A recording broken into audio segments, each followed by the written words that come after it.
is that while everyone understands what we're saying, unfortunately they're conditioned by the MBAs and their old thinking. They can't think beyond what has been taught to them and what seems like the normal way of doing business.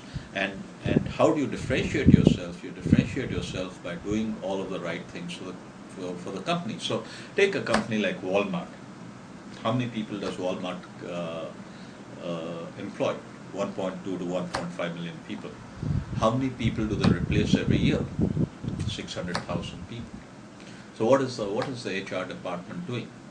Hiring and firing. Is that the role of HR? Just assume they did certain things right and they only had to hire 50,000 people or fire 50,000 people. Can you imagine what a change there would be in that organization? But that's not the way they think. This is what the company wants. We want lowest prices or lowest salaries. We're doing this, we're doing this. So no one really starts to look at it strategically. So the first thing that we start to do when we build total customer value management is a customer strategy. And now you in your MBA have never heard of a customer strategy because all you've heard of is the business strategy. I used to do a lot of business strategies for many companies, including the Birlas and people of that sort. And what we've discovered is that there's a big difference between customer strategy and business strategy, and you can ask, what is the difference? Because at the end of it, you're looking at the marketplace, but you're really not. In the customer strategy, you're looking at the customer. So if you look at this recent meltdown that happened in the West, which is impacting all of us, the meltdown happened with mortgage products. And what was happening in the mortgage products? I, as a customer, wanted a product that was designed to take care of me if the prices fell, housing prices fell, or if the interest rates went up. And that's what the mortgage company should have been thinking about. How do I give the customer this kind of a product? Maybe there's an insurance policy, I don't know. I mean, there are n number of ways of doing it. But they were looking at the business strategy. And what did the business strategy say?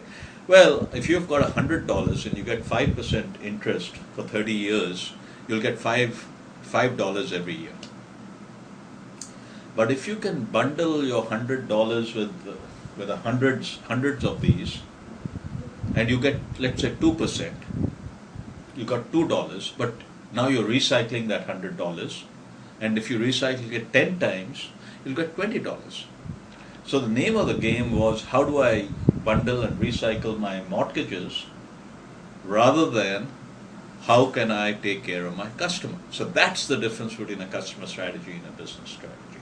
And the net result of all of this is what happened here. In fact, Charles Schwab, he said, we forgot we were handling the customer's money. And so we took unnecessary risks.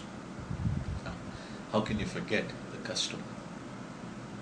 So what I'm trying to say is that what we're talking about is so basic to a business, and yet, while people recognize it, they don't know how to transform themselves. They don't know how to transform their company to do this.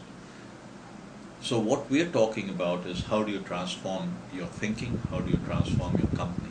And at the end of the day, what companies are starting to find is that a product can be copied. So if the newspapers reduce their size, Hindu didn't do it for a long time, they can also reduce the sizes. It's not a big deal. But if the mindset changes, copying someone's mindset is not at all easy. And it gives you a much more distinguished business and competitive advantage than just a product change or a price change or a change of that sort or more advertising and things of that sort. So talking about advertising, we come to another concept, and we come to the concept of brand equity.